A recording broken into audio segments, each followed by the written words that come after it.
ಸ್ನೇಹಿತರೆ ನಮಸ್ಕಾರ. ಕನ್ನಡ ಕಿರುತೆರೆ ಲೋಕದಲ್ಲಿ ಹೊಸದೊಂದು ಕ್ರಾಂತಿಯನ್ನು ನಿರ್ಮಾಣ ಮಾಡಿ TRPಯಲ್ಲಿ ಸಾಕಷ್ಟು ವಾರಗಳ ಕಾಲ ನಂಬರ್ 1 ಸ್ಥಾನವನ್ನು ಗಳಿಸಿ ಜನರ ಮನಸ್ಸಲ್ಲಿ, ಜನರ ಹೃದಯದಲ್ಲಿ, ಜನರ ಒಂದು ಬಾಯಲ್ಲೂ ಕೂಡ ಜಾಗವನ್ನು ಪಡೆದುಕೊಂಡಿದ್ದಂತಹ ಧಾರಾವಾಹಿ ಪುಟ್ಟಕ್ಕನ ಮಕ್ಕಳು ಧಾರಾವಾಹಿ. ಪುಟ್ಟಕ್ಕನ ಮಕ್ಕಳು ಧಾರಾವಾಹಿ 2021ರಲ್ಲಿ ಲಾಂಚ್ ಆಗಿದ್ದಂತಹ ಒಂದು ವಿಶೇಷವಾದಂತಹ ಅಪರೂಪದ ಕಥೆಯನ್ನು ಹೊಂದಿದಂಥ ಧಾರಾವಾಹಿ. ಹಿರಿಯ ನಟಿ ಉಮಾಶ್ರೀ ಅವರು ಅಭಿನಯಿಸಿದಂತಹ ಮತ್ತು ಇಡೀ ಈ ಪುಟ್ಟಕ್ಕನ ಮಕ್ಕಳು ಧಾರಾವಾಹಿಯ ಜೀವಾಳವಾಗಿದ್ದಂತಹ ಉಮಾಶ್ರೀ ಅಮ್ಮನವರ ನಟನೆ, ಅಭಿನಯ ಮತ್ತು ಅವರ ಆ ಒಂದು ಡೆಡಿಕೇಶನ್ ಅದು ಯಾವುದಕ್ಕೂ ಕೂಡ ಸರಿಸಾಟಿಯಾಗಿ ಮತ್ತಾರೂ ಕೂಡ ನಿಲ್ಲಲಾರರು ಅನ್ನೋದಕ್ಕೆ ಸಾಕ್ಷಿಯಾಗಿ ನಿಂತಹ ಧಾರಾವಾಹಿ. ಇವತ್ತಿಗೆ ಸಾಕಷ್ಟು ಜನರಿಗೆ ಬದುಕನ್ನು ಕಟ್ಟಿಕೊಡೋದಕ್ಕೆ ನೆರವಾದಂತಹ ಧಾರಾವಾಹಿಯೂ ಕೂಡ ಈ ಪುಟ್ಟಕ್ಕನ ಮಕ್ಕಳು ಧಾರಾವಾಹಿ. ಇನ್ಫ್ಯಾಕ್ಟ್ ಅದಕ್ಕೆ ಬೆಸ್ಟ್ ಎಕ್ಸಾಂಪಲ್ ಅಂತ ಹೇಳಿದ್ರೆ ಸಂಜನಾ ಮುರಳಿ. ಇಂತಹ ಅದೆಷ್ಟೋ ನಟ ನಟಿಯರಿಗೆ ಈ ಧಾರಾವಾಹಿ ಒಂದು ರೀತಿಯಲ್ಲಿ ದಾರಿದೀಪವಾದಂತಹ ಧಾರಾವಾಹಿ. ಇಂತಹ ಧಾರಾವಾಹಿ ಈಗ ಮುಗಿಸ್ತಾ ಇದ್ದಾರೆ. ಪುಟ್ಟಕ್ಕನ ಮಕ್ಕಳು ಧಾರಾವಾಹಿಯನ್ನು ಇನ್ನೇನೋ ಹೆಚ್ಚು ದಿನಗಳ ಕಾಲ ಪ್ರಸಾರ ಮಾಡೋದಕ್ಕೆ ಸಾಧ್ಯವಿಲ್ಲ ಅನ್ನುವಂಥ ಘೋಷಣೆಯನ್ನು ಮಾಡಿದ್ದಾರೆ. ಜೊತೆಗೆ ಸ್ವತಃ ನಿರ್ದೇಶಕರೇ ಈ ಬಗ್ಗೆ ಕ್ಲಾರಿಟಿಯನ್ನು ಕೊಟ್ಟಿದ್ದಾರೆ. ಹಾಗಾದರೆ ಯಾಕೆ ಪುಟ್ಟಕ್ಕನ ಮಕ್ಕಳು ಧಾರಾವಾಹಿಯನ್ನು ನಿಲ್ಲಿಸ್ತಿದ್ದಾರೆ? ಕೇವಲ 4-5 ವರ್ಷಕ್ಕೆ ಬೋರ್ ಆಯಿತಾ? ಕತೆ ಮುಗಿದೋಯ್ತಾ? ಹೀಗೆ ಸಾಕಷ್ಟು ಪ್ರಶ್ನೆಗಳಿದ್ದಾವೆ. ಹಾಗಾದರೆ ಸೀರಿಯಲ್ ಇಷ್ಟೇನಾ ಅಂತಲೂ ಕೂಡ ಕೆಲವರಿಗೆ ಭಾವಿಸ್ಬೋದು. ಇದೆಲ್ಲದಕ್ಕೂ ಕೂಡ ಉತ್ತರವನ್ನು ಕೊಡ್ತಾ ಹೋಗ್ತೇನೆ. ಅದಕ್ಕಿಂತ ಮುಂಚೆ ನೀವು ಇನ್ನೂ ಕೂಡ ನಮ್ಮ ಚಾನಲನ್ನು ಸಬ್ಸ್ಕ್ರೈಬ್ ಮಾಡಿಲ್ಲ ಅಂದರೆ ದಯವಿಟ್ಟು ಕೂಡಲೇ ಸಬ್ಸ್ಕ್ರೈಬ್ ಮಾಡಿ ಸ್ನೇಹಿತರೆ. ಹೌದು, ಪುಟ್ಟಕ್ಕನ ಮಕ್ಕಳು ಧಾರಾವಾಹಿ ಮುಕ್ತಾಯದ ಹಂತವನ್ನು ತಲುಪಿದೆ. ಕೊನೆ ದಿನಗಳ ಚಿತ್ರೀಕರಣವನ್ನು ಕೂಡ ಮುಗಿಸಿದೆ.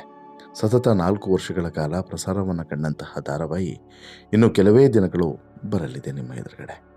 ಈ ಬಗ್ಗೆ ನಿರ್ದೇಶಕರಾದಂತಹ ಆರೂರು ಜಗದೀಶ್ ಅವರು ಸಂಪೂರ್ಣ ಮಾಹಿತಿಯನ್ನು ಕೂಡ ಕೊಟ್ಟಿದ್ದಾರೆ. ಕಲಾವಿದರು ಏನು ಹೇಳಿದರೂ ಕೂಡ ಅದನ್ನು ಮಾಹಿತಿ ಕೊಡ್ತೀವಿ ಅಂತಲೂ ಕೂಡ ಹೇಳಿದ್ದಾರೆ. ಅದಕ್ಕೂ ಮುನ್ನ ಪುಟ್ಟಕ್ಕನ ಕಥೆಯನ್ನು ಮುಗಿಸೋದಕ್ಕೆ ಕಾರಣ ಏನು ನೋಡೋಣ ಬನ್ನಿ. ನೋಡಿ, ಪುಟ್ಟಕ್ಕನ ಮಕ್ಕಳು ಧಾರಾವಾಹಿ ಜನರಿಗೆ ಹತ್ತಿರ ಆಗೋದಕ್ಕೆ, ಜನರ ಹೃದಯದಲ್ಲಿ ಸ್ಥಾನವನ್ನು ಪಡೆಯೋದಕ್ಕೆ ಸಾಕಷ್ಟು ಕಾರಣಗಳಿದ್ದಾವೆ. ಒಂದು, ಅಲ್ಲಿನ ಪಾತ್ರಧಾರಿಗಳು, ಅಭಿನಯಿಸ್ತಿದ್ದಂಥ ಕಲಾವಿದರುಗಳು. ಮತ್ತೊಂದು, ಈ ಧಾರಾವಾಹಿಯ ಕತೆ. ಇದೆರಡೂ ಕೂಡ ಅತ್ಯಂತ ಇಂಪಾರ್ಟೆಂಟ್ ಆಗ್ತದೆ. ಈಗ ಪುಟ್ಟಕ್ಕನ ಮಕ್ಕಳು ಧಾರಾವಾಹಿ ಒಂದು ರೀತಿಯಲ್ಲಿ ಹಳ್ಳಿ ಸೊಬಗನ್ನು ಮತ್ತು ಒಂಟಿ ಹೆಣ್ಮಗಳು 3 ಹೆಣ್ಮಕ್ಕಳನ್ನು ಒಡಲಲ್ಲಿ ಕಟ್ಕೊಂಡು ಬದುಕನ್ನು ಕಟ್ಟಿಕೊಂಡಂಥ ಕಥೆಯನ್ನು ಹೇಳುವಂಥ ಧಾರಾವಾಹಿ. ಕಥೆಯ ನಾಯಕಿ ಪುಟ್ಟಕ್ಕ 3 ಹೆಣ್ಮಕ್ಳನ್ನು ಹೊಂದಿದ್ರು. ಈ 3 ಮಕ್ಕಳು ಹೆಣ್ಮಕ್ಳೇ ಆಗೋಯ್ತು ಅನ್ನೋಂಥ ಕಾರಣಕ್ಕೋಸ್ಕರ ಪತಿ ಈಕೆಯನ್ನು ಬಿಟ್ಟು ಹೋಗ್ತಾನೆ. 2ನೇ ಮದುವೆ ಕೂಡ ಆಗ್ತಾನೆ ಆತ. ಕೊನೆಗೆ 2ನೇ ಪತ್ನಿ ಕಾಟ ತಾಳಲಾರದೆ ತಪ್ಪಿನ ಅರಿವಾಗಿ ಪುಟ್ಟಕ್ಕನ ಮನೆ ಬಾಗಿಲಿಗೆ ಬಂದು ನಂತರ ಬೀಳ್ತಾನೆ. ಈ ಸಂದರ್ಭದಲ್ಲಿ ಸ್ನೇಹ, ಸಹನ, ಸುಮ ಈ 3 ಹೆಣ್ಮಕ್ಕಳ ಬದುಕು ನಾನಾ ಏರಿಳಿತಗಳಿಂದ ಕೂಡಿರುತ್ತೆ. ನಾಯಕ ಕಂಠಿ ಮಾಸ್ ಎಂಟ್ರಿಯನ್ನು ಕೊಟ್ಟರೆ ಅಳಿಯನಾಗಿ ನಿಭಾಯಿಸುವಂಥ ಜವಾಬ್ದಾರಿಗಳನ್ನು ವೀಕ್ಷಕರಿಗೆ ತುಂಬ ನೀಟಾಗಿ ತೋರಿಸಿಕೊಟ್ಟಿದ್ದಾನೆ.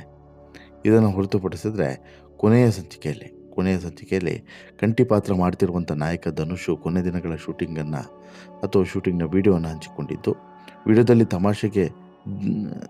ವಿಡಿಯೋದಲ್ಲಿ ತಮಾಷೆಯ ಜೊತೆಗೆ ಒಂದಷ್ಟು ವಿಶೇಷ ಭಾವುಕ ಕ್ಷಣಗಳನ್ನು ಕೂಡ ಶೇರ್ ಮಾಡಿದ್ದಾರೆ. ಶೂಟಿಂಗ್ಗೆ ಹೋಗೋಕ್ಕೆ ಬ್ಯಾಗ್ ಪ್ಯಾಕ್ ಮಾಡೋದ್ರಿಂದ ಹಿಡಿದು ಚಿತ್ರೀಕರಣದ ಸೆಟ್ ತಲುಪುವವರೆಗೂ ಕೂಡ ಸಣ್ಣ ಸಣ್ಣ ದೃಶ್ಯಾವಳಿಗಳ ತುಣುಕನ್ನು ಜೋಡಿಸಿದ್ದಾರೆ.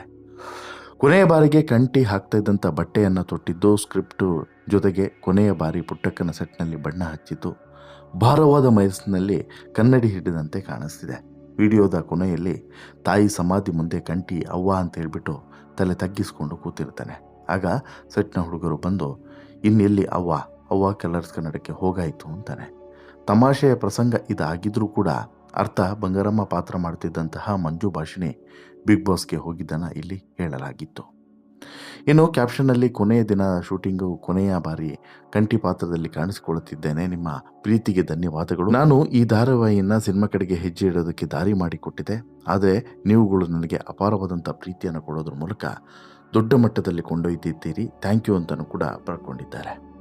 ಹಾಗೆಯೇ ಮುಂದೇನು ಪ್ಲಾನ್ ಅನ್ನೋದನ್ನು ಕೂಡ ಈಗ ಕೆಲವೊಂದಷ್ಟು ಜನ ಪ್ರಶ್ನೆ ಮಾಡ್ತಾ ಇದ್ದಾರೆ. ಇನ್ನು ಕಾಳಿ ಪಾತ್ರ ಮಾಡ್ತಿದ್ದಂತಹ ಅನಿರೀಶ್ ಅವರ ಮುಂದಿನ ಹೆಜ್ಜೆ ಏನು ಅನ್ನೋದನ್ನು ಕೂಡ ಈಗ ಕುತೂಹಲ ಆಗಿದೆ. 3 ತಿಂಗಳು ಗ್ಯಾಪ್ ತಗೊಳ್ತೀನಿ, ನಾಯಕನ ಪಾತ್ರ ಮಾಡುವಂಥ ಅವಕಾಶ ಸಿಕ್ಕರೆ ಖಂಡಿತವಾಗ್ಲೂ ಸೀರಿಯಲ್ ಅಥವಾ ಸಿನಿಮಾ ಅಂತೇಳಿ ಭೇದ ಭಾವ ಮಾಡದೆ ಮಾಡ್ತೀನಿ ಅನ್ನುವಂಥ ಮಾತನ್ನು ಅನಿರೀಶ್ ಹೇಳ್ತಾರೆ. ಇನ್ನು ರಾಜಿ ಪಾತ್ರಧಾರಿ ಸ್ವಾತಿ ಅವರು ಕೂಡ ಇಲ್ಲಿ ಒಂದಷ್ಟು ಖಳನಾಯಕಿ ಪಾತ್ರಗಳಿಗೆ ಜೀವ ತುಂಬುವಂಥ ಕಲಾವಿದೆ. ಹಳ್ಳಿ ಭಾಷೆಗೆ ಸ್ವಾತಿ ಹೋಗ್ತಾರಾ ಇಲ್ವಾ ಅನ್ನೋದು ಸತ್ಯ. ಅವರಿಗೆ ಡೌಟ್ ಇತ್ತಂತೆ. ಕೊನೆಗೆ ಅದನ್ನೇ ಚಾಲೆಂಜ್ ಆಗಿ ತೆಗೆದುಕೊಂಡು ಗೆದ್ದಿದ್ದಾರೆ. ಸದ್ಯ ಕೊನೆಯ ಸಂಚಿಕೆಯ ಶೂಟಿಂಗ್ ವೇಳೆ ತೆಗೆದಂಥ ವಿಡಿಯೋವೊಂದನ್ನು ತಮ್ಮ ಸೋಷಿಯಲ್ ಮೀಡಿಯಾದಲ್ಲಿ ಹಂಚಿಕೊಂಡಿದ್ದಾರೆ. ಪಾತ್ರ ಮುಗಿದಿದೆ, ಆದರೆ ನೆನಪುಗಳು ಮಾತ್ರ ಇನ್ನೂ ಜೀವಂತ. ತುಂಬ ಮಿಸ್ ಮಾಡ್ಕೊಳ್ತೀನಿ ಅಂತಲೂ ಕೂಡ ಬರ್ಕೊಂಡಿದ್ದಾರೆ.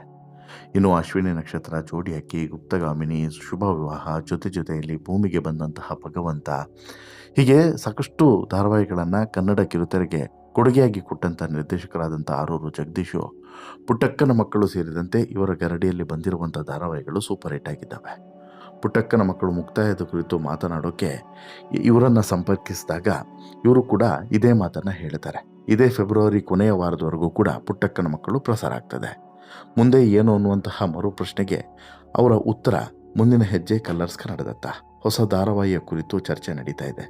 ಫೆಬ್ರವರಿಯಿಂದ ಪ್ರಾರಂಭ ಆಗುವಂಥ ಚಾನ್ಸ್ ಇದೆ. ಟೈಟಲ್ ಬಗ್ಗೆ ಈಗಲೇ ಹೇಳಲ್ಲ, ಎಲ್ಲವೂ ಕೂಡ ಫೈನಲ್ ಆದಮೇಲೆ ತಿಳಿಸ್ತೀನಿ ಅಂತಲೂ ಕೂಡ ಜಗದೀಶ್ ಹೇಳಿದ್ದಾರೆ. ಅಂದರೆ ಇಲ್ಲಿ ಒಂದಂತೂ ಕ್ಲಿಯರ್, ಮುಂದೆ ಈ ಕಲರ್ಸ್ ಕನ್ನಡ ವಾಹಿನಿಯಲ್ಲಿ ಆರೂರು ಜಗದೀಶ್ ಅವರ ಒಂದು ಅದ್ಭುತ ಕತೆ ಬರುತ್ತೆ ಅನ್ನೋದು ಮಾತ್ರ ಸ್ಪಷ್ಟ. ಒಟ್ಟಿನಲ್ಲಿ ಪುಟ್ಟಕ್ಕನ ಮಕ್ಕಳು ಧಾರಾವಾಹಿ ಇನ್ನು ಕೆಲವೇ ದಿನ ಮೂಡಿ ಬರಲಿದೆ. ನಿಮ್ಮ ಪುಟ್ಟಕ್ಕನ ಕೊನೆ ಸಂಚಿಕೆಗಳನ್ನು ಕಣ್ತುಂಬಿಕೊಳ್ಳಿ ಅಂತಲೂ ಕೂಡ ಮನವಿಯನ್ನು ಮಾಡಿದ್ದಾರೆ.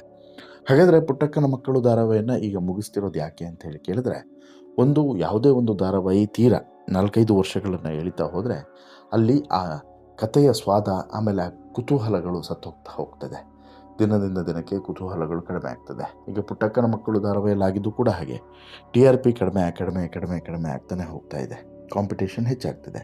ಹಾಗಾಗಿ ಒಂದೇ ಆಲದ ಮರದ ಕೆಳಗಡೆ ನೇತಾಡೋದಕ್ಕಿಂತ ಹೊಸ ಮರವನ್ನು ಕಟ್ಟಿ ಆ ಮರಕ್ಕೆ ಪೋಷಣೆಯನ್ನು ಮಾಡೋಣ ಅನ್ನೋದು ಬಹುಶಃ ಇವರ ಇಮ್ಯಾಜಿನೇಷನ್. ಆ ಕಾರಣಕ್ಕೋಸ್ಕರನೇ ಈಗ ಪುಟ್ಟಕ್ಕನ ಧಾರಾವಾಹಿಯನ್ನು ಮುಗಿಸ್ಬಿಟ್ಟು ಬೇರೆ ಒಂದು ಹೊಸ ಕಥೆಯನ್ನು ಹಿಡ್ಕೊಂಡು ಈ ಆರೂರು ಜಗದೀಶ್ ಅವರು ಅಲ್ಲಿ ಮೋಡಿಯನ್ನು ಮಾಡೋದಕ್ಕೆ ಮುಂದಾಗಿದ್ದಾರೆ ಅನ್ನುವಂಥದ್ದು. ಹಾಗೆ ನೋಡಿದರೆ ಪುಟ್ಟಕ್ಕನ ಮಕ್ಕಳು ಸಾಕಷ್ಟು ಜನರಿಗೆ ಬದುಕನ್ನು ಕಟ್ಟಿಕೊಡೋದಕ್ಕೆ ನೆರವಾದಂತಹ ಧಾರಾವಾಹಿ.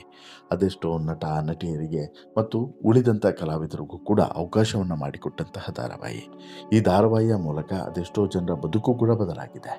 ಇನ್ನು ಈ ಧಾರಾವಾಹಿ ಜನರ ಮನಸ್ಸಿನಲ್ಲೂ ಕೂಡ ಇವತ್ತಿಗೂ ಕೂಡ ಅಚ್ಚೆ ಹಾಕಿದಂತೆ ಇರೋದು ಯಾಕೆ ಅಂತ ಹೇಳಿ ಕೇಳಿದ್ರೆ, ಅಲ್ಲಿರುವಂಥ ಕತೆ ಇಲ್ಲಿ ನಮ್ಮ ನಡುವೆ ಇರುವಂತಹ ವ್ಯಕ್ತಿಗಳದ್ದೇ ಅನ್ನುವಂಥ ರೀತಿಯೂ ಕೂಡ ಇದೆ.